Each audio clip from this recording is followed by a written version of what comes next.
Okay, awesome. All right. It's 8:24 now, so I think we can start. I will do a brief introduction, but the session is yours. And so welcome back to the second day of the AAS symposium here in Chiang Mai University. I hope you had a good, rest last night.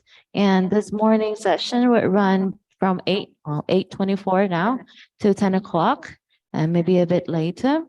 And then this workshop, the name is Publishing in Humanities and Social Sciences Journals, the Peer Review Process in the Asian Century. This is part one of the two parts. The second part will be tomorrow.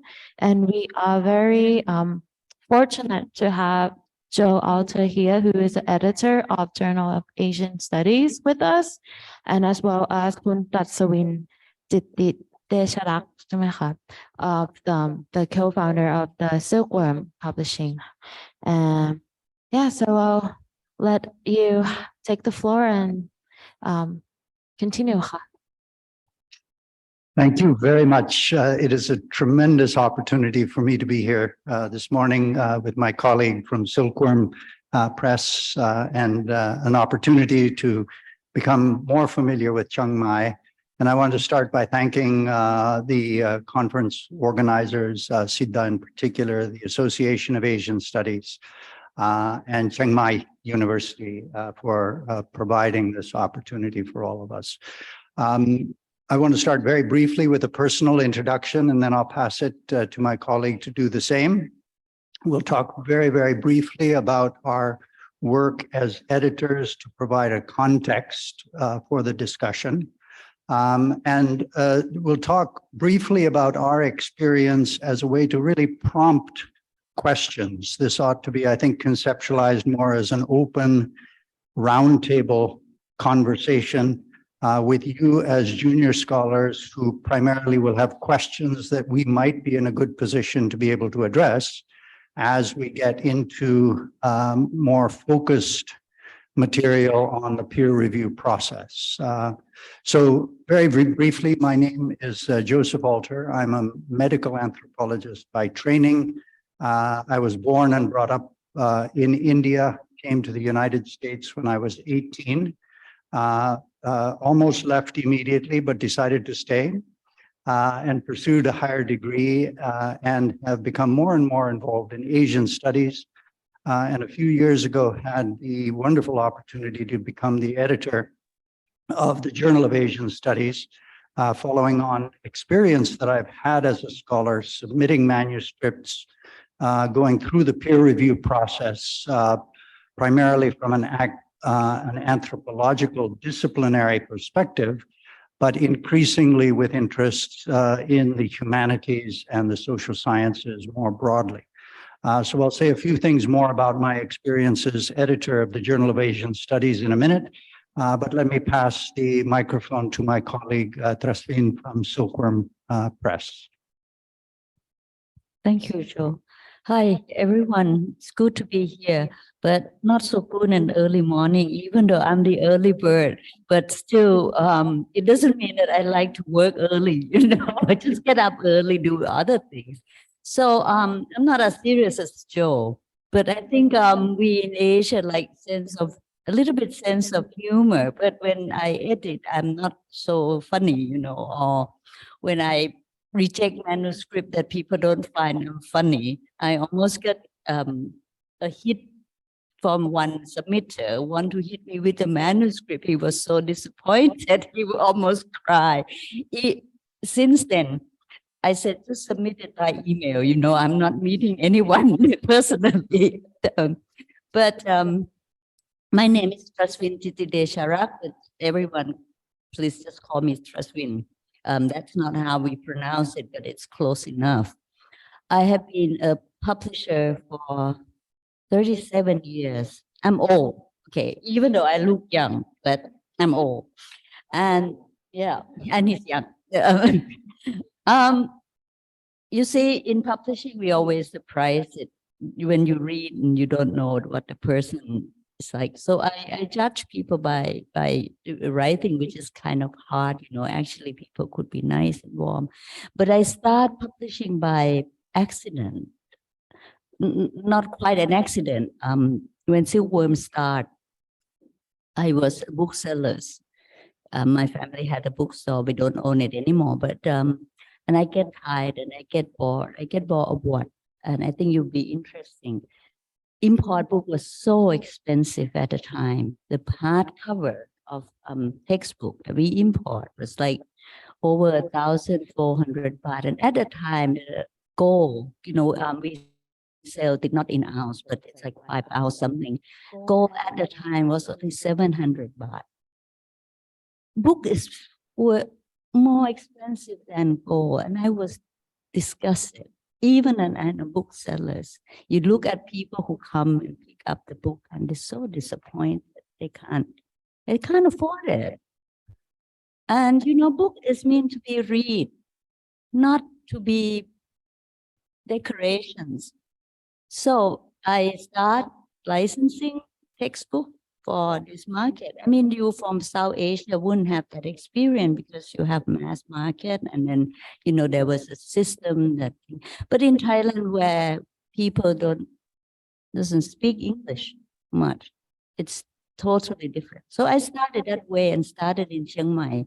So I was the only one publisher that in Chiang Mai at the time, and the weird one would do English books. And normally people who got rejected would come to me because they'll go to Bangkok publisher first.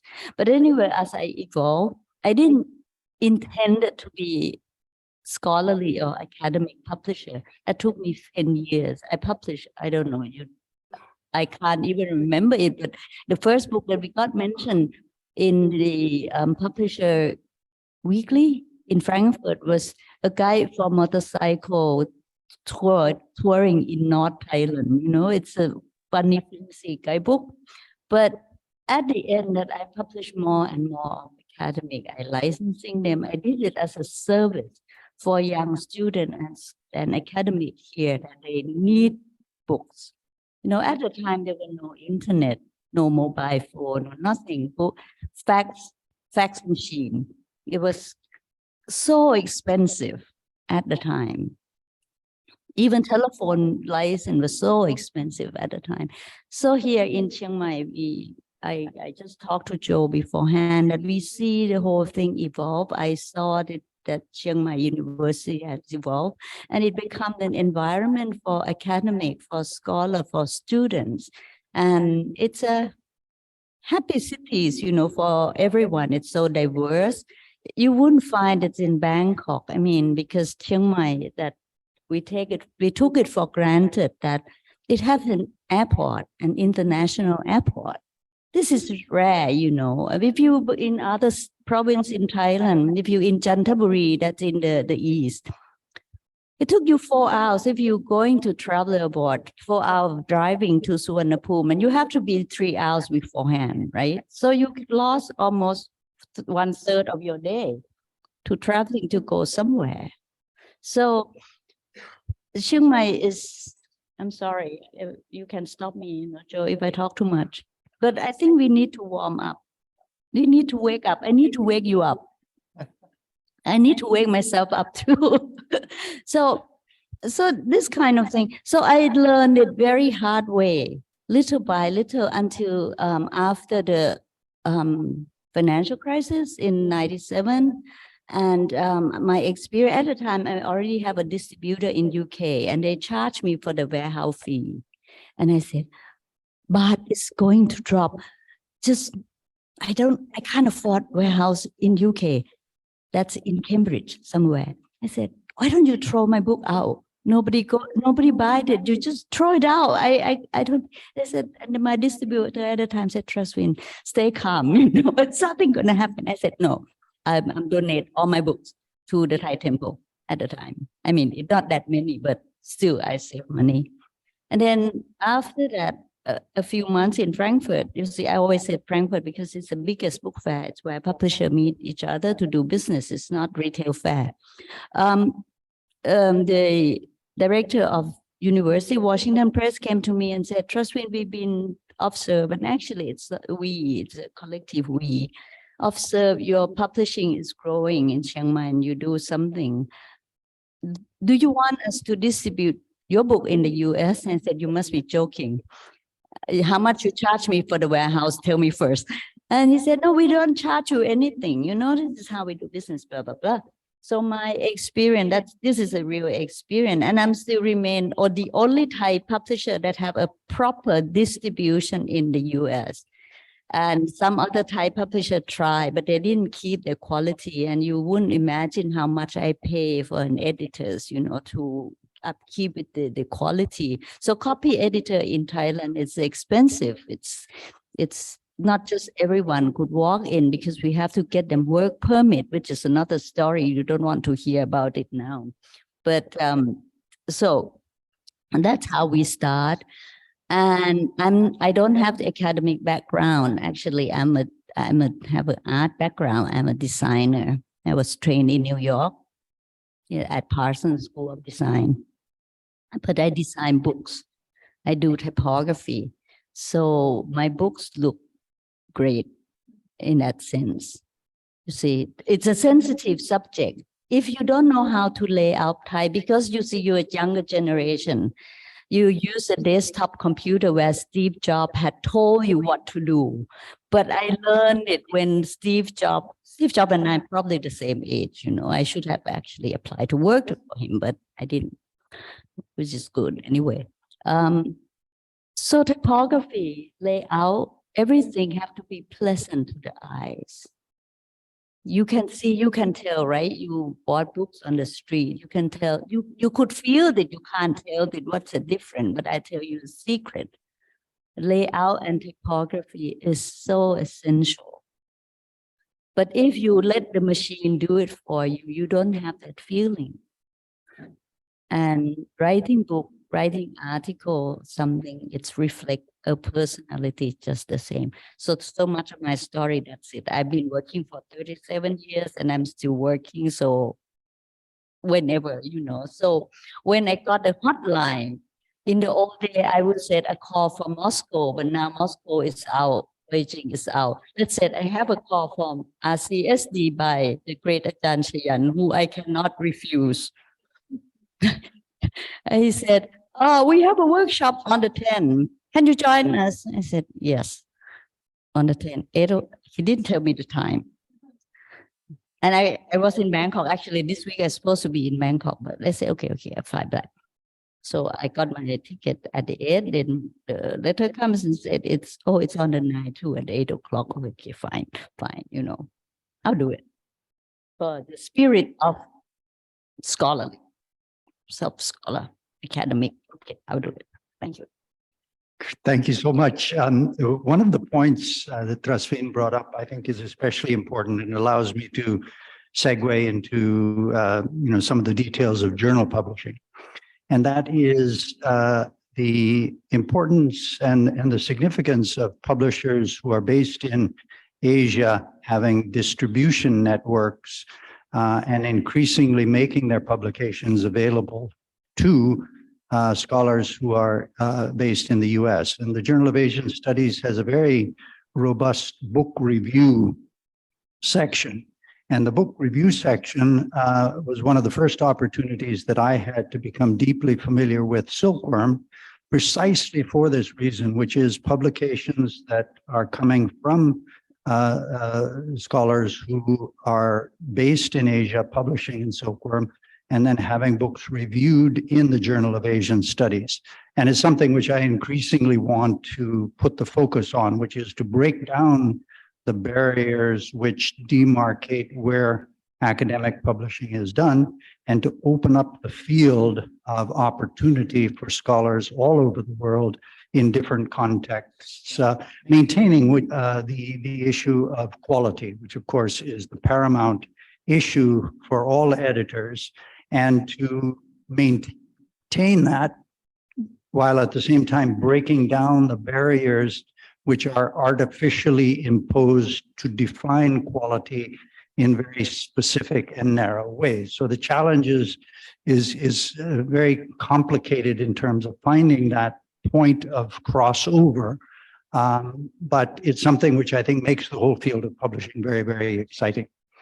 My experience in publishing is primarily as an editor of peer review for journals. I've published many books, and book publishing is something which I enjoy, but don't have experience, shall we say, in the back room of how the review for that works. But the peer review process for academic publishing can often appear to scholars, and not just junior scholars, but scholars across the board, as being somewhat mysterious and daunting, and not having transparency. And so one of the goals that I have as the editor of the Journal of Asian Studies is to demystify the process in order to invite more contributions to journal publishing.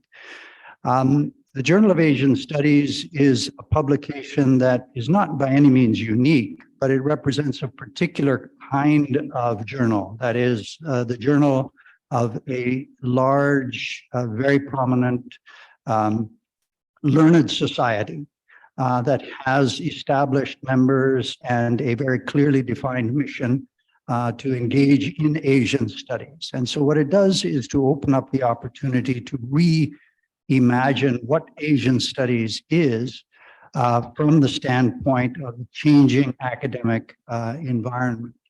But the peer review process that's associated with journal publishing is, for the most part, fairly standard across the board, regardless of whether the journal is that of a learned society or a much more specialized, focused, disciplinary journal that is targeted to not narrowly defined special interests, but much more topically specific regional or historically demarcated moments in time. But in any case, the peer review process really works very much the same way. And depending on your experience, as soon as you get into it, you begin to understand how it works. But the main thing that I want to highlight is that as an editor of a journal, when I receive a manuscript, the key thing in my mind is, does this submission fit the defined goals of my journal? And every editor will be making that key decision at the very outset. So the most important thing for you as scholars is to understand exactly what the mission of the journal to which you are submitting your manuscript is, and to take that very seriously and into careful consideration as you make the decision where you choose to send your manuscript. The step after that will be the editorial decision as to move it, whether to move the article to peer review. And peer review works in the way that you would expect, which is that the editor, in my case, I work very closely with my associate editors who have expertise in different disciplines and different regions of Asia. Their advice on who is the best positioned scholar anywhere in the world to provide the most informed review of your essay. So it simply is correlating established expertise with your emerging expertise in a particular area. And with the Journal of Asian Studies, we're able to identify scholars who have very specific expertise in almost any thing that is submitted to the journal. We send it to 2 peer reviewers. At some moment, we can get into the time frame involved in this, but our goal is to provide authors with detailed comments within about a month, and to then invite resubmission on the basis of those comments. I would say 90% of the submissions that come to any journal will be returned for revise and resubmit unless it is rejected. But if you receive a revise and resubmit, you should stand up and applaud for yourself, which is, and this is, I think, a really important point, which is that as a junior scholar, that can seem like a rejection. It is not, absolutely not. It is an invitation to take exactly the next step, to be able to put your work in conversation with experts in the field who have invited you into that conversation. And my role as editor is to facilitate that conversation. And then the process flows from there. So taking the revise and resubmit direction from the editor is, I think, probably the most critical aspect of the work that you can do as a junior scholar. It can be daunting, it can be challenging, and there are many forms of opportunity that are unequally distributed in relation to how you will then have access to material to revise your manuscripts, but it's an opportunity more than anything else. So let me stop at this point. There are many other details that I could go into, but I wanted to kind of lay the foundation. You might say that's the corner review publishing, and we can get into specific questions, which I'd be more than happy to address. But let me pass it back over to Trasvin to talk about similar aspects within the framework of book publishing. Before I go into that, could I ask you a question first? Because when you listen to Joe, you can see that there's time. How long normally, if you get, how long would take the journal to accept the manuscript, and how long that normally when they revise and come back that usually, take?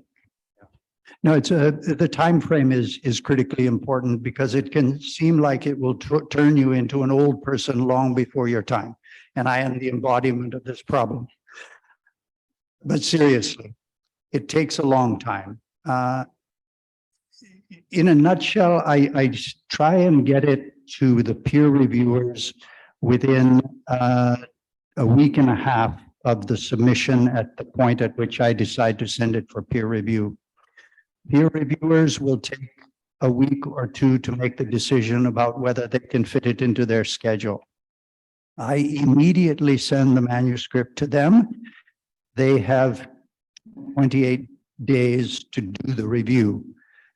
Often it takes somewhat longer than that. But then when their decision comes back to me, it's roughly a month and a half, 2 months have passed, at which point I send it back to the authors. And if it's a rejection, of course, that's a rejection. Let me just take a sidebar there for a moment. If you get a rejection, and I speak from personal experience over the course of about 30 years, it's very difficult to not take that personally and to feel like that's the end of your career. It is not. I was given advice by one of my professors to immediately send it out to another journal, after having asked yourself whether there is something that needs to be changed before you do that. But do not let yourself be put on the back foot and put in a position of feeling like you don't have an opportunity by a rejection. But if you get a revise and resubmit, you will be given typically 6 months to revisions and send it back to the journal, at which point it may go through a second cycle of revise and resubmit. It can often go through a third cycle of revise and resubmit. But in those instances, I send it back to the original reviewers, if at all possible, which is the conversation. It's the conversation between the peer reviewers and you as a scholar who is refining your argument to fit with the leading arguments in any particular area or field. And then once the article has been accepted, this may sound like a frustrating part, and I'll just give you an anecdote from my own experience, not as an editor, but as an author. The article went through about a year of revise and resubmit, was just accepted 2 weeks ago. And the editor said, thank you very much. It will be published in a year and a half. And this is and this is really a serious issue that I address as an editor of the Journal of Asian Studies, which is not to do that. But it is unfortunately quite typical of journal publishing.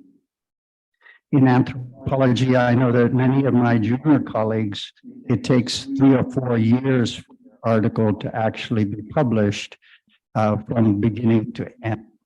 And that's an issue that I think we as editors need to address, but I bring it up just because it's important to keep in mind. So it can be depressing, it can be overwhelming, but it's part of the structure of the peer review process. So that's the long answer to a very important question.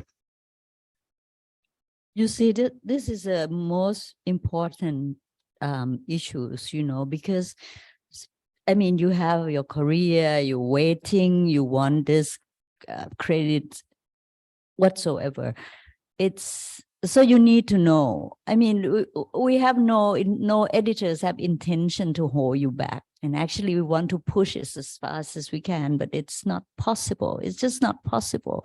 In a book contract, we always said 18 months from the day that you submit manuscript. But then when you said submit the complete manuscript, that means you have gone through all this review, you're correcting it and things. At the time when I start, I didn't have peer review because mostly I'm licensing, but then I start to have some review because I try to keep up with the standard. And mostly for books, you know, it's much longer than an article.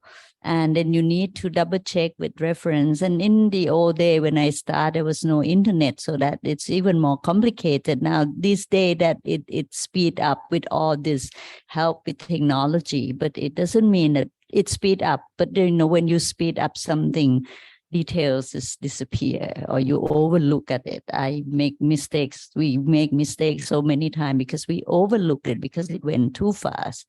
But when it's too slow, you overlook something too because you get bored. I mean, editor could get bored too, you know, looking at this manuscript over and over. I had one, the very famous but retired now at my age, but then when he was a young academic and submit his first book, it's an award winning that later on, the copy editor took it 3 years to edit his work because he's not a native speaker. And you see, if you're a native speaker, you grew up with English, that's help. But there's a lot of great academic who English is not native and they struggle that even take much longer. And you have to sympathize them, you know, you have to have some sympathy. But the thing is, I just talked to Joe later on that there is something in our system. We know that we need to improve, but two of us don't know yet how to improve. It's about this timing, this space, and we are gatekeeper. And when you talk about gatekeeper, I mean, we talk about decolonization of academic and writing and journal for so long. We're still not able to do it. Even we want to do it. Because there must be some rules, you know, it's like when you go to the Olympic game or the World Cup, you can't break the rules, even though you want to break the rules, but you cannot, you know, and you look at someone who break the rules like Mr. Putin. He break all the international rules and what up? He messed up the whole world. This is not good. I mean, I think once in a while, as a publisher, I'm not academic journal, so Joe would be more strict than me. But I'm a publisher. I am my own boss. I don't have the board of university to pressure me or anything. But my pressure is economy size. That's why time is so important. And then I have my mission, which means, or I have my belief that I want to serve the academic community. I want to serve the readers. This book must be published. And it must be published timely, because if you waited too long, in the previous Frankfurt Fair, I was sharing the panel with the publisher from Oxford University Press, the US one. And we're talking about speed and truth. Academic need to double check. You need to double check all your fact, your reference and things, right? But internet, some guys just type some conspiracy theory and some idiot people who stupid enough believe them. And then you try to make your argument, which, they're not going to pay $25 to read it. You can read some stupid thing on internet for free. And how you change these people, and they go and, make scene and thing. So that's a lot of issues. So, and in Thailand, if I decide to publish Thai book, you see with Joe, you publish in English, and in English, you have experts all around the world of each subject. The matter, it will be with whether they're interested to accept to review your work, or if it's fit to their schedule. But in Thailand, when I start to accept some Thai academic work, how could you find a peer review? There are only few of them. They know each other. I mean, peer review, you're supposed to keep it anonymous, right? You don't need to tell. But in Thailand, you look at, you're reading my work. Or why did you reject my work? They all know each other. It's so small. This is embarrassing as you publisher, and you try to discredit it. And then another thing, there was one time I was share a panel with the publisher of Princeton University Press. And he talked about his budget for peer reviewer. This is for books. And then he turned to me and said, how much do you pay in your part of the world? I said, none, I don't have budget. And he said, I was born in the wrong place. I should work in Thailand. I said, you don't want to work in Thailand. You wouldn't have anyone a peer review for your work, So there's a pro and con in everything. So you must understand from outside too, that it's not that we're against you or we don't like you. Sometimes we desperately want that manuscript, but we can't let go, because if one hard reviewer, or if you have enemy from your previous life, didn't like it, and write something badly. And our job is trying to promote our author, protect our author in the way that we have to do. What do you do? And times, you see, some books that stuck with me for years, I'm a botanist. During COVID, I didn't have a house editor. So sending work out is kind of dangerous to, keeping quality. But right now, 3 manuscripts coming back at the same time, and I'm kind of stuck because everyone wanted it to be published yesterday, which is not possible. Journal is small. I have this 400 pages, 500 pages books. You can't speed it up. And sometimes one thing you have to learn to be diplomatic or being friendly, keep your author calm. And then if you're going to publish your first book, now I'm talking for the young academic. If you want to swim, the first thing you have to jump in the swimming pool and get wet. A lot of people get so scared. They say, no, I can't. And some people have their little big ego and said, no, my writing is perfect. No, nobody writing is perfect. Forget that. You have to, publishing, yes, you're a star, you're in the front person, you're front line, but you have a teamwork behind. And in the journal also, in publishing, it's a teamwork. It's like in a movie, you need a producer, you need a director, you need film editors, exactly the same, but the star get the spotlight. That's it. I just published one book. It's a Thai book. It's very hard to find a peer review, and everyone knows that she's an expert on this subject. So, you can't really hide it. But the thing was, she was so cooperative with everything, even with the promotion and thing. So this is better. So once you get published, I'm talking about, can I allow talking sort of off a little bit? But from my experience and my perspective, you have to be a good listener. And criticism is a gift. If somebody criticizes your book, it means they read your book and they take you seriously. If they said, oh, nice, don't talk to that person, they not even start reading 3 paragraphs. If your peer, your friends, your competitor, you can have friendly competitor, they would say something, and that's a gift.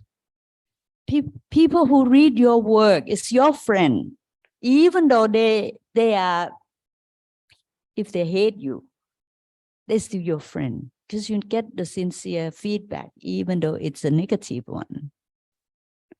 And I can take that, after 37 years. The first year, I'll tell you, every time people said my book is bad, I got stomach ache. I don't want to talk to my staff. I hate everyone on that day. But now, I would just give them a hug. Thanks for reading. I improve it. I would improve it. So first time, that means it's equal patience. You have to have it. Secondly, if you want to able to swim, jump in the pool, you will get wet. You will get soaking wet. And that's good for you. And 3, you should once in a while buy your editor coffee. That's the trick. Right? Right. Thank you. Several of the points that Trasvin brought up prompted me to remember some key issues. And, the peer review process begs the question of who are your peers? And that goes to the point of where the centers of academic excellence have traditionally been and how changes in the academic demography of the world are changing. And certainly, from my standpoint as the editor of the Journal of Asian Studies, it's tremendous to be able to see how the peer review process is breaking down the old sort of colonial barriers that had been established, who has expertise and who doesn't. It's really the most exhilarating features of my role as editor to see peer reviews coming in from all over the world that are really of the highest quality and put scholars who are distributed throughout the world in conversation with one another. Now, it's a gradual process of transformation. When we do speak about decolonization, seeing it in practice as it's unfolding in the peer review process is, I think, one of the most encouraging things. As Trasvin pointed out, the peer reviewers are your friends. And as the networks globalize, the spread of shared knowledge that is communicated through the peer review process is really a tremendous example of new networks breaking down old barriers. Just a personal example on the book publishing angle, my very first book, and I give you this example not to add insult to injury, but was rejected 16 times, 16. Now that has to do with my inexperience as a junior scholar, not really knowing how to approach editors. And my view was there couldn't be a book that would be better, that is better than this. So how could an editor possibly reject my manuscript? It took me a long time to appreciate the extent to which the fine tuning of the submission and the preparatory work of making sure it is of the highest quality before sending it to an editor was really important. And that's the other thing that I was reminded to comment on by Trasvin's points is that taking the leap into the deep end to really just do what is necessary to start publishing is critically important. When I was a young student transitioning through graduate school, one of the most important lessons I learned was to have colleagues read my work and to comment on it before I submitted it for formal peer review. And getting the help that you need, whether it's the help in fine-tuning your language, getting suggestions about that might be particularly relevant to your argument, doing all of that as you anticipate actually submitting your manuscript for the formal peer review process will make it that much better before it actually comes to the editor's desk. And you know, as a young boy at the time coming from India to the US, even though my training was in an English medium school, I thought that I wrote very well, but in fact, there were issues with my writing that immediately flagged it as a problem of somebody who didn't write clearly enough. And it's hard to appreciate that from the perspective that you as a scholar have, but the more people who read your work, the more perspective you'll get on how to make the improvements necessary, both on a very pragmatic composition level, as well as the conceptual level that is important to establishing the quality of your work as it reaches peer review. It's a team effort, as Trasvin pointed out, and the bigger your team, the stronger your opportunities, and that's a metaphor that is particularly appropriate for the World Cup as we're engaged in that. And I would like to add too, you know, that in journal, the high quality journal, that's no, what you call it, no compromise with quality.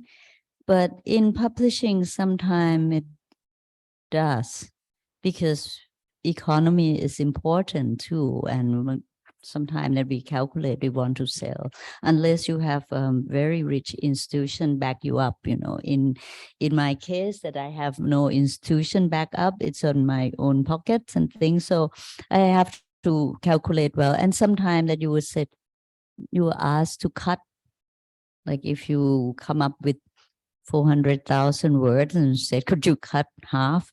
You know, that's make the author upset.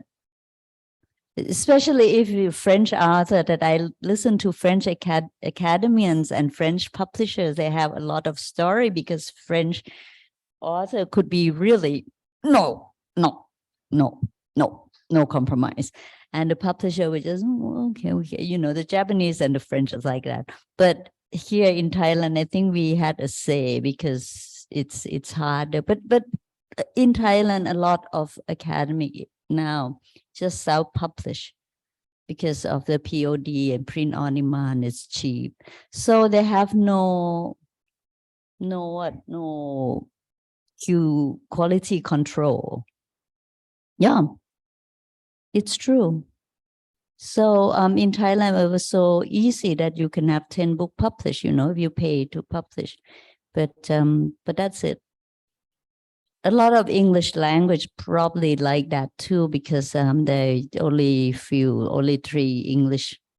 publisher of English language. So, and I know that other publisher doesn't work the same way. So it's kind of different. So it's kind of sad. This is not like in South Asia, especially in India. You know, India have a lot of publishers, and I mean, we used to say that the quality is not so good, but now I think that's a lot of improvement from India publishers too. But still, because it's so big and it's so many publishers, so you don't really know who's who. It's sometimes have too many and have too few. You know, it's not good. But talking about peer reviews, there was one book that I received long ago, and I sent it to two author, actually to peer review, but both of them are already my author, but they're big names. And I just said that I didn't ask them for much. I said, what is your opinion? Actually, I didn't ask them to do a peer review of this manuscript. Should I go ahead or what? You see, in my early day, that a lot of big names are supporting Silkworm because we are the only one around here in this part of the world. Both of them actually have the opposite, what you call it, political viewpoint. And both of them said no on this manuscript. So I said, easy, reject. But that only one time that you have that people from different opinion, really, and they didn't like each other to these two authors. So both of them said no. That means it's really no, because I feel myself, actually, I felt in myself that I should say no, but in case that I missed something and I didn't see, because I have my personal bias too, we are human being. But that was interesting experience. And then I have another author. This is a Thai author I mentioned earlier, but I forget to say. She said, could you find me 2 peer reviews for this book? I said, find 2 peer reviews on your subject in Thailand? This is almost impossible for me. As I managed to found 2 peer reviews for her. And both of them said 3 months. And I said, can you wait 3 months? Because I could do it really fast. It's timing. It will be sellable. And she said, yes, I'll wait. I'll wait for the peer review to come back and do things. So this is an exceptional case. But that was a blessing in disguise, actually, the slowness, because the book published and released so timely that the current affair is sort of supportive. So we didn't have to make a lot of PR for this book at all. So it was something different. But timing, we talk about how long does it take, that one thing. And the timing of the book release, or this is for the book case, I don't know about the journal, is also important. So sometimes you have to trust the publisher, because the day of once your manuscript is accepted after submission, every author wants to release it tomorrow, which is not possible. And when we're talking about timing, especially in the US, because my book is distributed in the US, first, you have to send things to publish in the catalog first, and the sales have to offer to the university bookstore and work beforehand, which means we have to give them the bibliographical information 6 months before we publish. It takes a long time, and I will tell you why, because we need to ship the book too. So they need to work beforehand. The sales rep should go to the bookstore or the professor, whether they want to adapt this book and send what you call it, the advanced copy, so people could read it and things. And then you need to make sure that once that it's published, and it have to travel, in our case, to send book, to ship book to the US, take 2 months. This is a good time, pre-COVID. And then during the COVID, no ship, no container. And we ship not much. You see, full container is about half this room, right? On this row, 40 feet. So that's a lot of space. You see that when you move apartment, you used to think that you have book for the whole shelf, right? That's a lot. But when you put in a box, it's only a few boxes, right? That's it. It's book is heavy, book costly, and you ship the book, and it takes time from Chiang Mai to Bangkok. Bangkok, you wait till the dock, and then the shipping takes 6 weeks, and then 6 weeks from port. US is a big country. They have only 3 import ports, I think, one in New York and one in New Jersey or something, and one in the West Coast. Then you need to hire a truck to take it to the warehouse.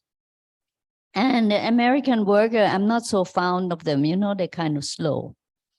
And especially during the COVID time, they're hopeless, just hopeless. Okay. Then, you know, you need to put into the system, that's already, that information is already in the system, then it's ready to go out and sales. So everything takes so much time. And then that's why people prefer ebooks. But actually, you know that when you really want to use the book as reference, print book is much better, easier. You can write on the margin, you can mark, you can flip, you know, which you can't do it with ebooks. And then it's get into your head better. This is scientific, you know, I'm not supposed to talk about in this session, but you can ask me later. When you read print and screen, it's different. So print book is still important for academic, I think. But now that we try to find ways, you know, how to save time, because during COVID, and when, I don't know, you remember, Joe, when last year, when the ship got stuck at Suez Canal. Actually, I was just ship my book. The first thing that I woke up in the news, you know, I asked my assistant, I said, where is our ship? Can you call the ship lines company? So she did that morning. She came back at noon. She said, it's already past the Suez. I said, phew. You know, otherwise, I don't know how long it will get stuck. Okay, a book is not like food, you know, that it gone rot. It won't gone rot. But the thing is, if the class designed to use the book and you can't ship it on time, the professor would cancel it. And then it would off the list. There were one time that I able to ship the book, but that's another story, in 1 week, you know, then for the class, and now it's remained using as a reading list. So, but timing is so important, and you academic have no idea how much your publishers work hard to make things happen. It's just unbelievable. But please understand, you know, it's life is not easy.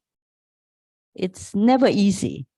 And I think academic, I mean, you don't have to do physical labor, but mentally, I think you have to work very hard too. And it could, you know, support the psychologist or psychiatrist sometime, but you know, don't keep things for yourself. I mean, breakdown happens to everyone. And you have my sympathy, you know. It's hard. You have expectation, you get frustrated, and you just hate your editors. That's normal, right? I think Joe used to it. I'm not used to it. No, I'm not used to it, but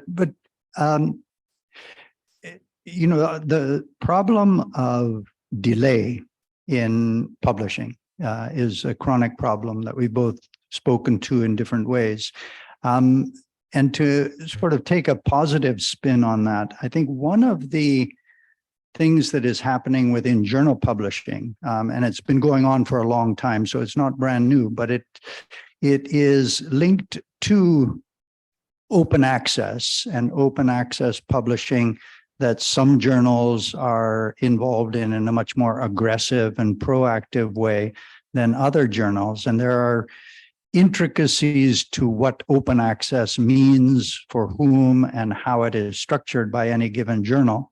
And there are really significant cost factors that come into play that are important to, as scholars, to be aware of, because open access sometimes, unfortunately, shifts the burden of cost to the author. And when that happens, there are really serious consequences of who has access to resources to make their publications. Open access is a misnomer. Important ways that are linked to economic disparities, access, and those kinds of issues. We can talk about in more detail, but the point that I wanted to make that relates to that is that journals often will take a manuscript that has been accepted for publication in a forthcoming issue of a forthcoming volume, and the actual physical manifestation of that may not be in your hands for a year, but increasingly journals will post accepted manuscripts that have been put through the copy editing and the proofreading phase of publication on what they call first view. In other words, they'll make it available online much earlier than the actual print version. And that is really a good thing, because what it empowers you as the author to draw attention to your work, and it's in the interest of the journal to draw attention to your work online. And even though it's not formally published, once it's been accepted, and once you get the page proofs, and the page proofs are online, you can strategically distribute that to networks in ways that then scholars who are in your field, who are doing the kinds of research that they are in with you about, will be able to take the step to gain access to that manuscript. So it puts you in a very powerful position relative to the distribution and dissemination of your scholarship at an earlier phase than the actual physical published version that ultimately will appear. And another point before maybe we open it up for questions to engage in conversation.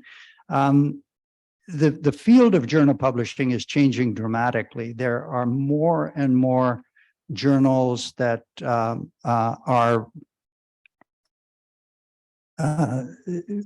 receiving manuscripts from scholars in various specialized disciplines. And that's a good thing. But it also raises the question of what exactly your goals are for publishing, and what your institution's expectations are for you in relation to your publications. And so there are really two important points here, which is that as there are more and more journals available that have very specialized niche distributions, it can be relatively easier to get your work published in those journals. And if that's useful for you, that is tremendous. But keep in mind that with the increasing availability of options for publishing, the question that your institution will be asking is, are you publishing in the right journals? And that's a question for you to answer in conversation with your department, with your dean, with those who are responsible for your professional advancement. But what it does is to allow you to get the knowledge that's necessary to make sure that you don't end up tracking your publications into a journal that isn't in your best interest.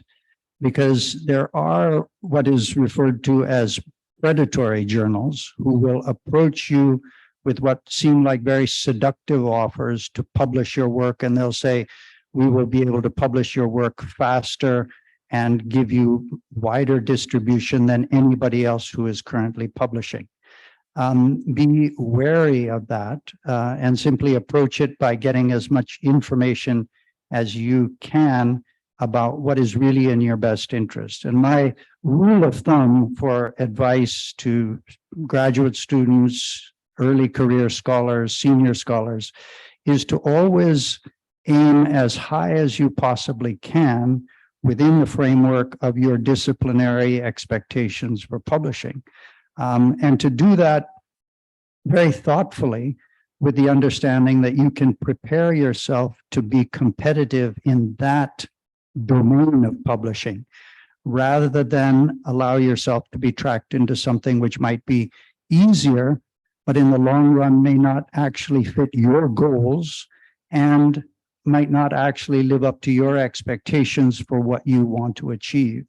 And there's absolutely no harm, and in fact, there's an advantage in aiming as high as you possibly can. And certainly, based on the manuscripts that I've read, I was given the opportunity to read some of the work that those of you who are participating in this conference have submitted, working through the process of getting it to the level where you can submit it into highly ranked journals is very realistic and is, I think, something that really ought to be placed as a high priority in your expectations for yourselves, as well as the expectations that your institutions have for you. So maybe we'll open it up for questions and conversation that will develop on the basis of those questions.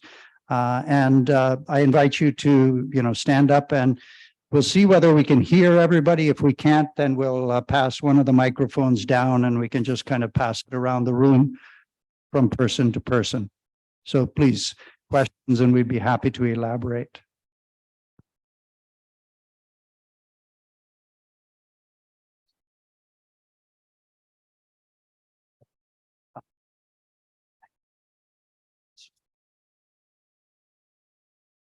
Oh, we've got multiple microphones now. I'll return it. Thank you.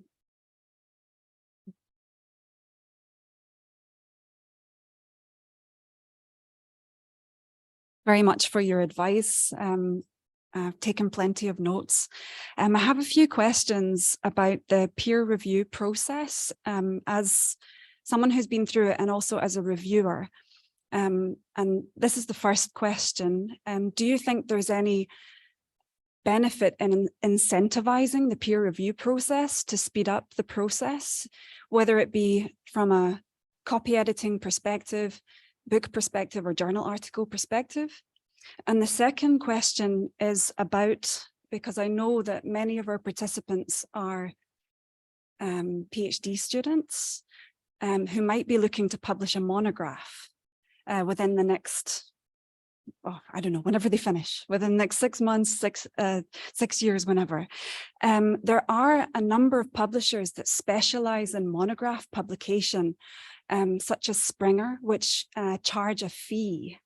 I wondered if Silkworm did that, and if you could talk a little bit more about how early career scholars could publish monographs. Some cannibalize the thesis and put it into journal articles as well. So 2 questions about incentivization of peer review and publishing monographs. Thank you so much.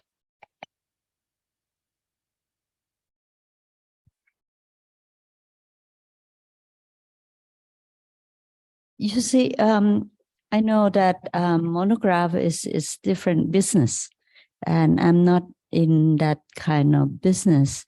Not because I don't like money, I do like money, but again, my feeling, I don't like to speak ethic. I don't really that kind of ethical person, but the thing is, I don't feel comfortable if a desperate student come to me and want to publish and I want to charge them. I probably do if you become successful, like I have some client who pay for the project, but they have a new name for it. It's called hybrid publishing, which means the author pays and the publisher do other things, but they pay for a certain cost. We still have to do some other things like promotion and things.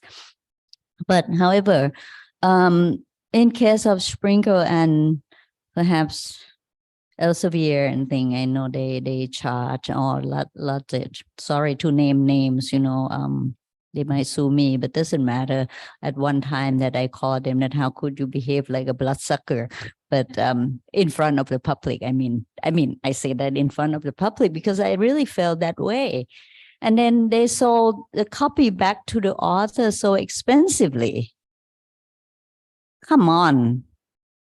That's not the way to do. So I'm in a kind of weird position because I'm a business person and I should stand for my fellow professions, but I don't feel comfortable. But at the same time, we can't publish everything. We can't afford it. Publishing is expensive. It's an expensive process and we have to pay our staff and things. And if your writing is not clean, is not good enough, that we pay massive for editors' time. And at least, the consistencies, like everyone have to use this Chicago Manual of Style as a Bible, and they keep updating, and you need to consult it. Actually, when you boil it down, we have a small booklet, like a handbook to our author, and it's only that they need to concentrate. You see, it's like everything, that you have everything in one manual, and actually you just need a little bit.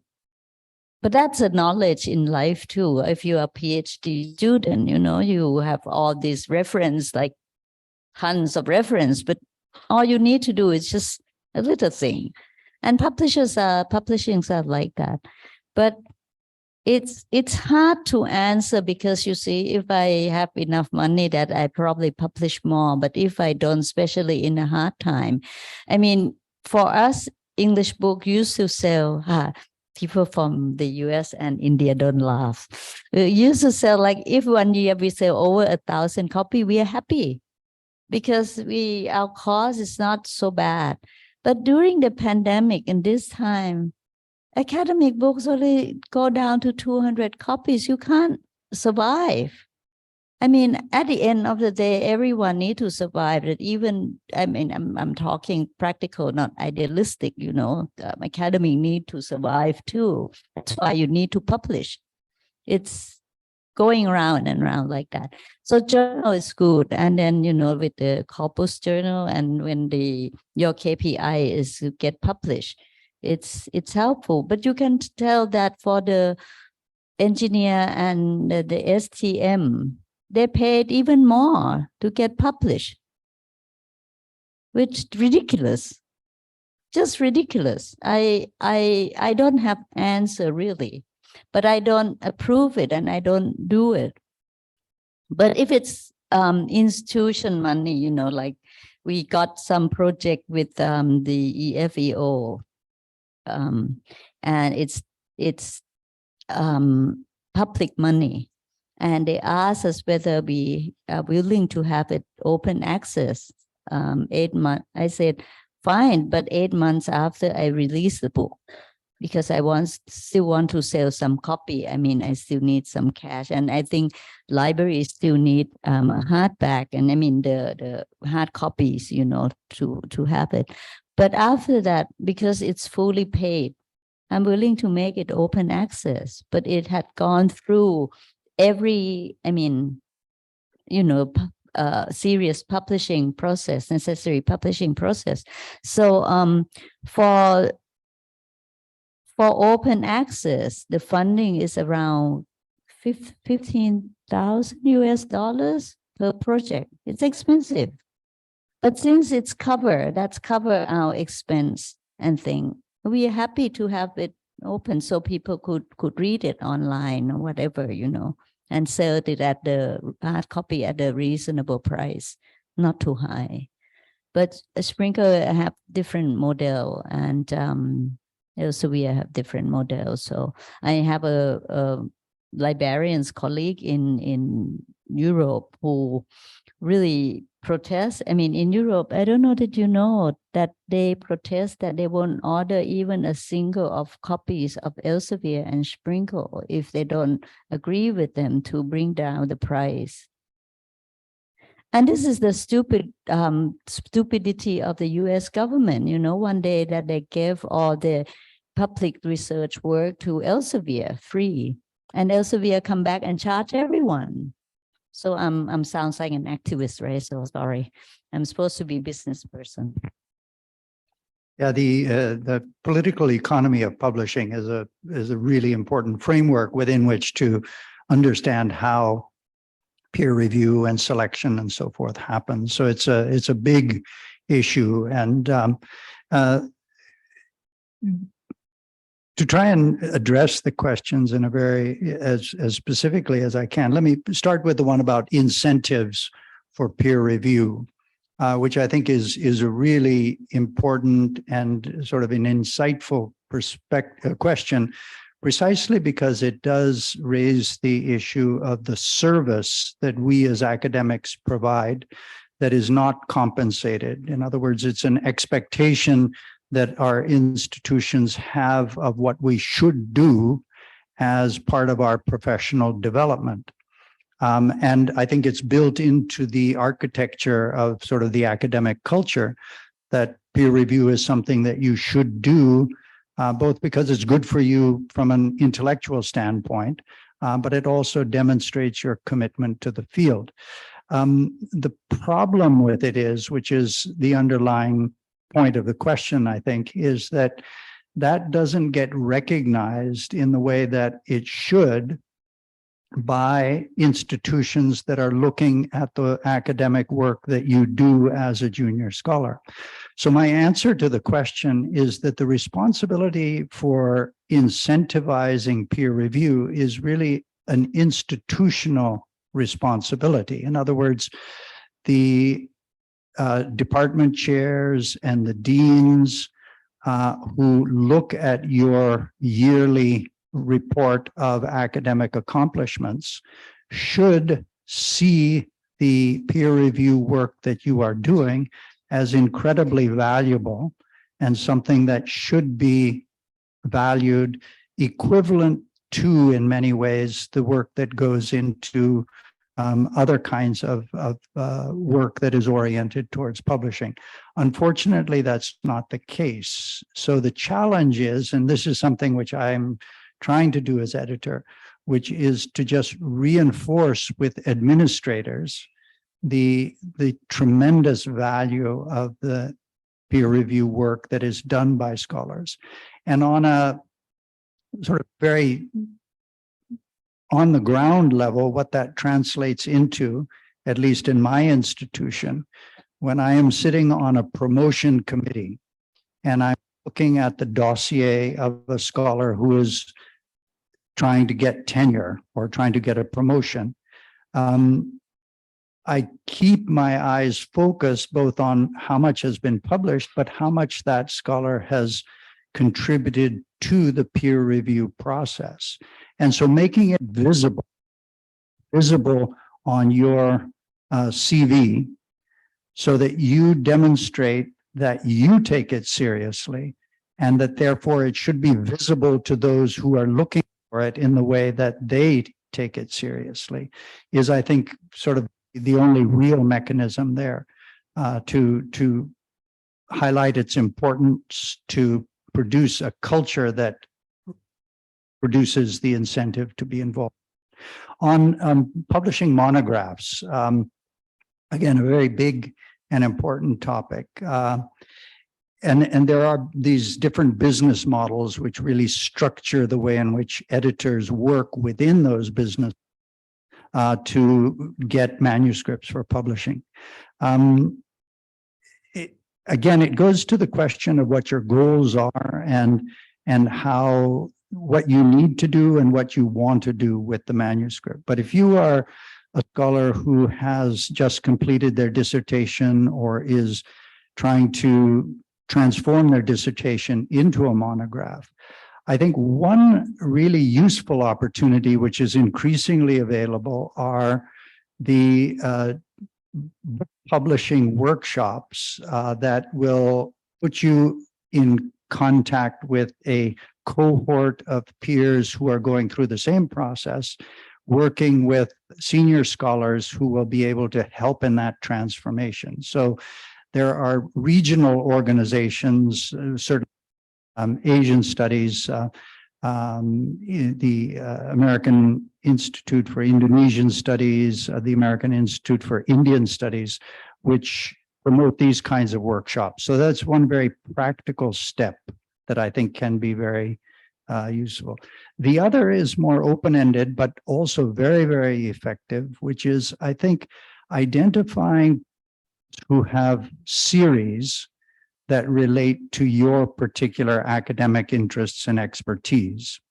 Academic publishers, Duke, Cambridge, Oxford, as well as many, many others, often publish series, and submitting your manuscript to that series with a very clear understanding of exactly what that series is about, who it's for, and who the academic editor of the series is probably an extremely good way to get your foot in the door of what is otherwise kind of an open-ended option of simply publishing in a discipline or publishing in an area. So that can be a very effective step to take.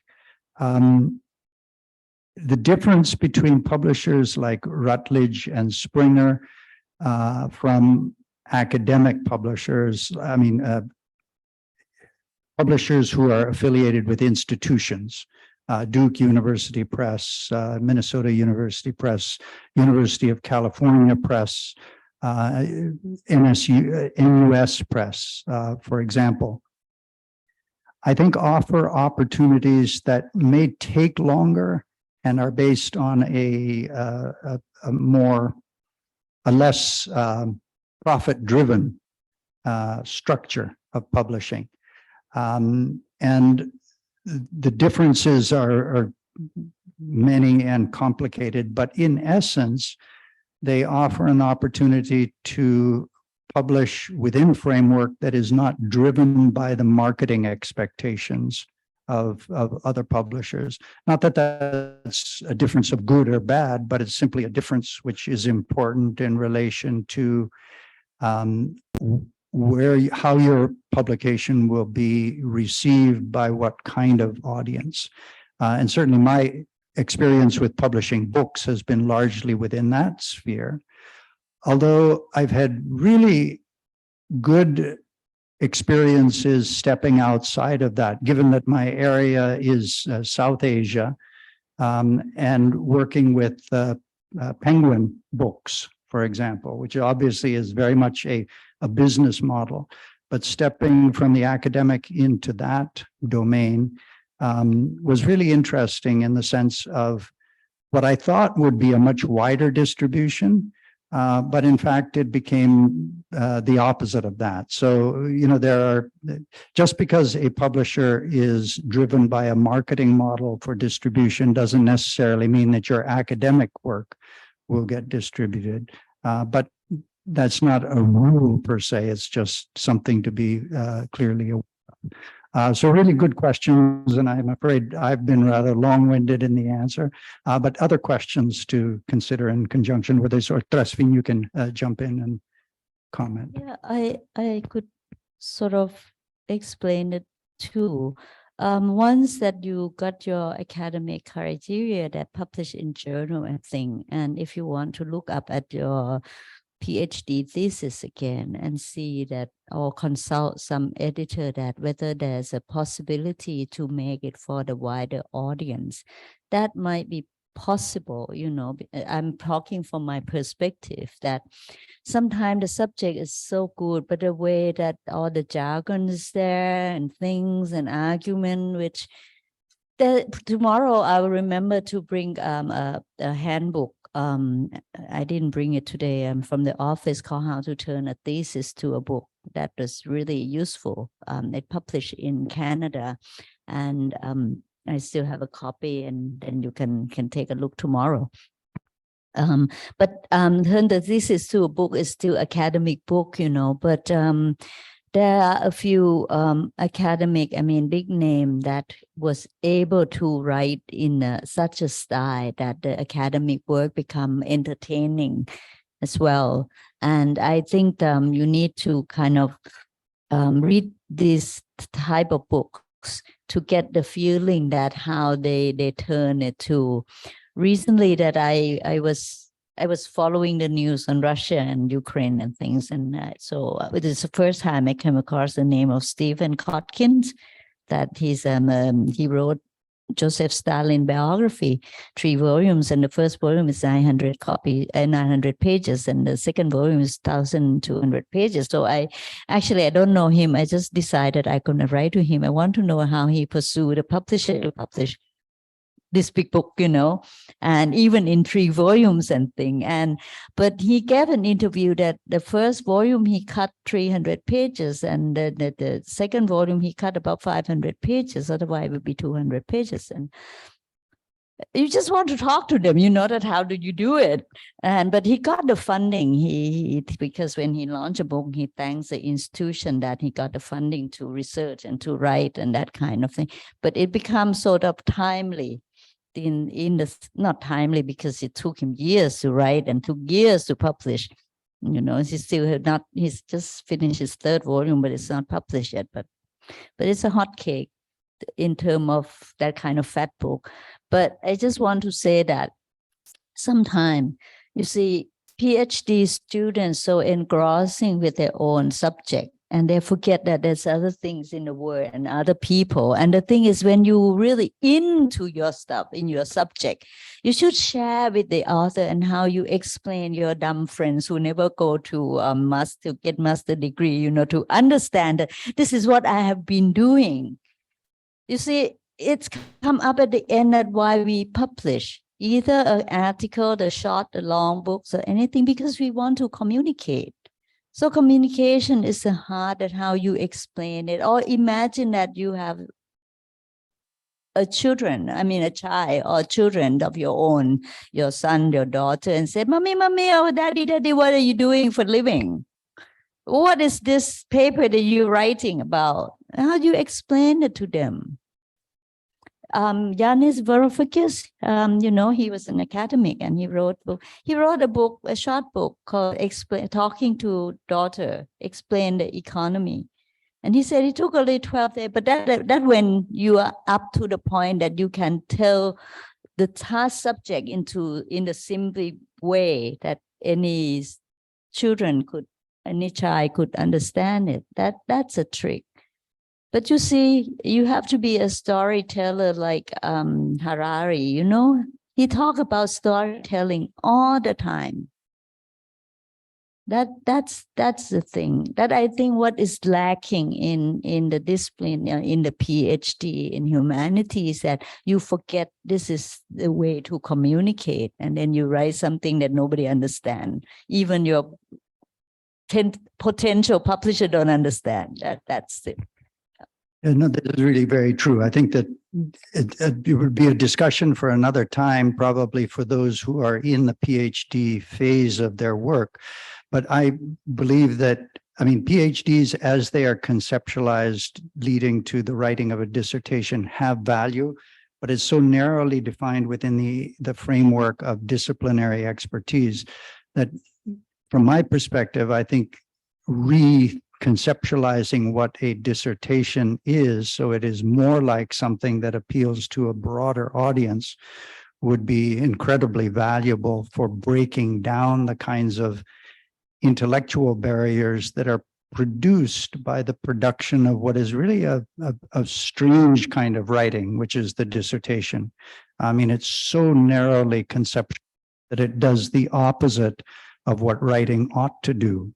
Not to say that it doesn't have value, but it's disconnected from publishing in a way that I think is somewhat counterproductive, which is, I think, Trasvin's point. But a question in the back, please. Yes. Thank you, and sorry for coming a little bit late on your talk, but listen to the whole conversations. I'm from Cambodia, Alliance. All the practices in the academic culture here doesn't apply to the Cambodian higher education institution. So that's been okay, taking for granted. I think the term for Cambodian to up to that long. But I have two questions which is trying to see in the sense that you as a publishers and also actually would like to diversify in the perspective into the audience around the globe. But Cambodian scholar hardly get into those kind of stuff. First, they could not afford the time to do it because all of this practice is not available in Cambodia. All promotion doesn't count publishing, or promotion anything at all. So how we actually can invite them to get into the boat? I myself trying to see how we can actually promoting the Cambodians researchers coming up and writing all of this stuff from what I always call seeing Cambodian from within, because a lot of publish on Cambodian is actually from the foreign scholar and overseas outside. No, that have the lens and seeing Cambodia, but whether that such kind of diversity can be brought in, what is your suggestion from you as a publishers? Whether any strategy to engage on that one?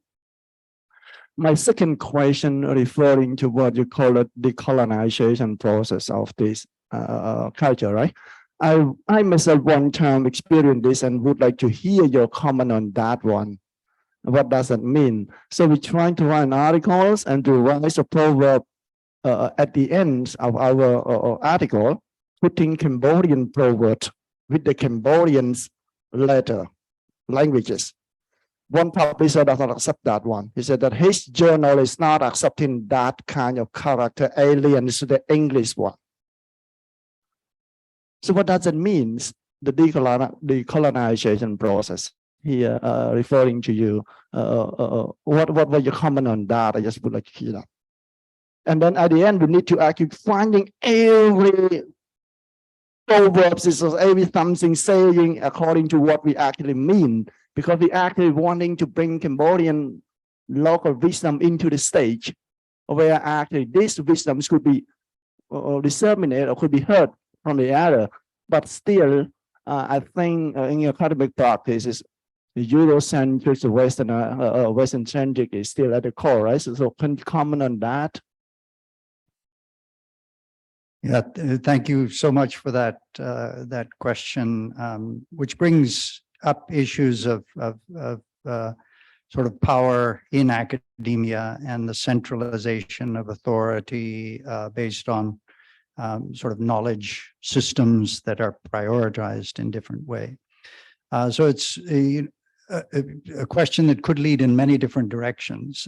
My answer will just be very specific to a particular aspect of that, which is how to operationalize decolonization. I mean, we can talk about what it means broadly, and I think that there are many different dimensions to it, all of which are important. But one dimension has to do with the power associated with language and which language you work in and which language you are required to work in, and how that limits and opens up possibilities depending on the expectations of language. So language is power, and power has implications about who has the loudest voice, who has the voice that can be distributed most broadly, which I think relates to one dimension of decolonization, which I think is a very practical one, but can be operationalized in really important ways. And that is the power of translation, and translation that moves through the range of languages that open up possibilities for publishing, that take advantage of translation, both translation of English into other languages into English, languages that can be increasingly put in conversation with one another through translation. And I bring that up because that is something that I think editors can do on a very practical level, which is to, it's very expensive, you know, finding expertise that can help with processes of translation, and then the distribution of works that have been translated so as to open up the field of conversation. So it's not the only answer, and it's not the solution by any means, but I think that there are very practical ways in which an editor who is, say, an editor of a journal can look for opportunities to integrate in translation as an aspect of the publishing dimension of what they do in different fields, to work towards a less compartmentalized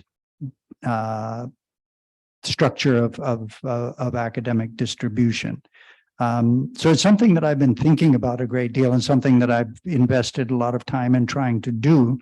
But it's, again, one answer to a really important, very broad question. So thank you. It's a big question, you know, because it's not that simple. 15 years ago, I received, Silkworm received a funding from the Rockefeller Foundation, and we did the Mekong Press, which later on become a foundations too, and I stopped being active. But during it 5 or 6 years that we try to promote the young scholars from the region, the Mekong sub-region, that means Thailand, Laos, Cambodia, and Vietnam, to write and to publish their work. And we did publish some 10, 20s, 10, 15 titles of varieties. But it was a very difficult job and very expensive, and it ate up a lot of my time and my editor's time. When we say decolonization, we can talk at one perspective, one step at the time, one book at a time. It's not the language, you know, I mean, not the language in terms of the letterings, but the language that we need to communicate. It's most important thing. But when to break it out, you see, you grew up in the westernized education, you start thinking like them, like the West, you drop your own local thinking and you said it's out of date, we don't do that. No, actually, when you're in humanities, you have to pay attention of what you have here seriously, as much as taking the example. You look at the EU before Brexit, they have to use English. Now the Brexit, they still have to use English. ASEAN, 6 million people, we have to use English. Fine, you know, but you have to observe. English is the democracy and it's an academic language. It gives you a point of argument why your own language doesn't make that. In Thailand, we have hierarchy in English. So we sometimes can't make argument. In Japanese, same thing. The Japanese academics struggle. If they think in Japanese, you know, they can't write argument the way the English language could write. Decolonization, except what is the fact, what is practical, it's different thing, you know. You accept the fact that English has super benefit. You have to use it a lot. You have to read it a lot. I mean, I wish that my German could develop, my Japanese could develop, but I didn't have time to do it. But what I do is I read English very fast, very thoroughly. I can't speak, you know, my grammar is bad, but it doesn't matter. And I use English every day for communication. My communication is good. That's a big benefit because I read so much. I read bad manuscript. I read good manuscript. I read good books. I have to read junk book. I have to read any books to just refresh my mind every time, like you eating. You know, I compare reading like eating. One day you want noodles. One day you want khao soi. One day you want rice. You want steak. You want fish. Whatever. Just refresh your mouth. Read any books. That's help. That's help. A good writer needs to read a lot. Do you agree, Joe? You have to read and read anything. When I was at your age, I tried to read cover to cover. At this age, bad book, throw them. And I do it dramatically, you know. I would toss it in the bin. I said, who stupidly wrote this book? Who stupidly published it? It's an idiot. And, you know, my staff will hear that I throw something in the bin. I just did it to just outlash my own feeling. But that's good. I try to be a good publisher, like, you know, nice, polite and thing, but no, when I'm in my lock room, I just throw manuscript away. Just give me a break. Why do you force me to read this? Because people don't know what they want to say. And how could you expect I'm invest my money to publish you if you not even know what you want to say? You can't convince me. If you can't convince me, how could you convince your readers out there? How can I convince that people should buy this book? That doesn't help.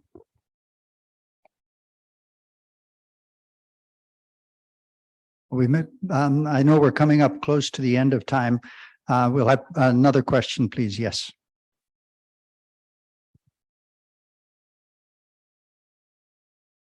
Hello. Yeah. Hi. Um, I have very basic practical questions to ask. One is that what is the process of approaching Journal of Asian Studies, if you can guide us about it, because all of us here are, yeah, I'm asking Joe, because all of us here are looking to, get into that. What could be the parameters of rejection, if you can mention them?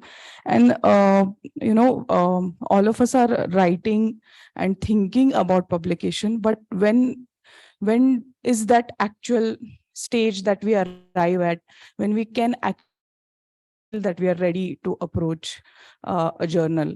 Because we keep on, I think many people will agree with me that we keep on wasting the time thinking that we should approach a journal. But how do I muster up that courage and actually take that step? How do I arrive at that? If you can just guide us about these things, that would be great. Thank you. It's a very good question, but a difficult one to answer, because I think that it depends on sort of what academic track you're coming through and where you are in the process relative to a number of different factors. Whether you're just out of graduate school, whether you've been in a teaching position, how much teaching responsibility you have relative to the ability that you have to dedicate to your writing. But I think the best way to answer it is that the first step is to get in communication with an editor directly. And certainly I know that I take that very seriously as one of my responsibilities, which is to respond in as much detail as I possibly can within the limits of time that's available to questions from scholars, junior as well as senior, on how I would respond to what they are proposing to do.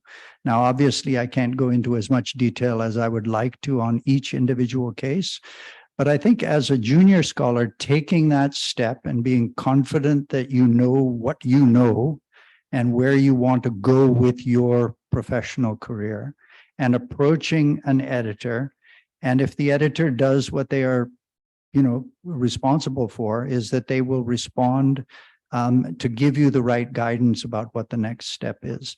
The other way I would answer that question is that the best way to know whether or not you are at a point where it is a good idea for you to submit your work to a journal or to a publisher, is to read what that journal has already published in your specific area of expertise. Read the published article and ask yourself, is this something that I can approximate in relation to my development of a manuscript? And then to model your development of that manuscript based on that published article. And to then take the step with confidence that you would send your manuscript for peer review. And it's that in-between phase where every article that is published looks like it is, polished from the start. It never is. But modeling it on that framework will put you in the strongest position to be able to take those critical steps in between communicating with an editor, submitting the manuscript. The parameters for rejection is one that, and I speak sort of from my own experience as an editor. The first step of rejection, which is almost immediate, is based on whether or not the manuscript fits the basic expectations of what a manuscript should have as it's submitted to the journal. Formatting, length, word length, and then its relevance to the stated mission of the journal. The rejections 90% of the time are simply on the basis that one or the other of those basic criteria are not met. After that, it's a decision about whether it should be sent for peer review. And once it's into that process, then it's a situation in which the rejection will only come in an instance of whether or not the academic integrity of the work is found to be somehow critically lacking by the peer reviewers. But once it's into the peer review process, at least in my experience, it's highly likely that it will get asked for revise and resubmit. And as I said at the outset, once you're into that, you are into the game, I would say. And it's into the game in a way that serves your interests and puts you in a strong position to gain the expertise to refine your work, to take the further step of republishing. And it goes on and on and on in that process. So the immediate rejection is usually based on very clear-cut criteria, but then it becomes more subtle after that. Please. Yeah, as far as I'm concerned, we can go on for a few more minutes. I don't have any time pressure. I know that others may be desperately seeking coffee, but we will always find time for that. So please, question. Sir, I have like a couple of questions. So one Neha already asked. The other, I just wanted to know what is referred general. What is referred general? Yeah. Yeah. And the other is like can we have a personal contact with peer review person? Because, you know, one of my friend, he got comments, but he was not understanding that comment. So we were like discussing that what to do in that case. So I just thought that I will ask this. I think the key to the peer review process is anonymity. And so fundamentally maintaining a firewall, you might say, between the identity of the peer reviewers and the author is critically important, because otherwise the whole system collapses fundamentally. And so the answer to the second part of your question is no. There should not ever be backdoor communication with peer reviewers, because it serves nobody's interest. It undermines the whole process, which is based on that refereed structure of anonymous peer review.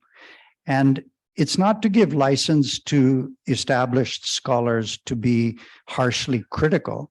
It's to maintain an ability to be frank and honest and to provide reflection that isn't mediated through, oh, am I going to hurt this person's feelings because they'll know who I am, or they're encroaching on my turf and therefore I need to.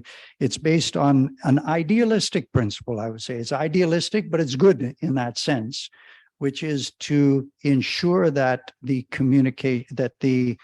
process of evaluation within the peer review is structured by nothing other than quality, nothing other than quality. With the recognition that quality can be achieved through progressive refinement of one's own work, but nothing other than that. And that's why the anonymity is such an important process. So, question.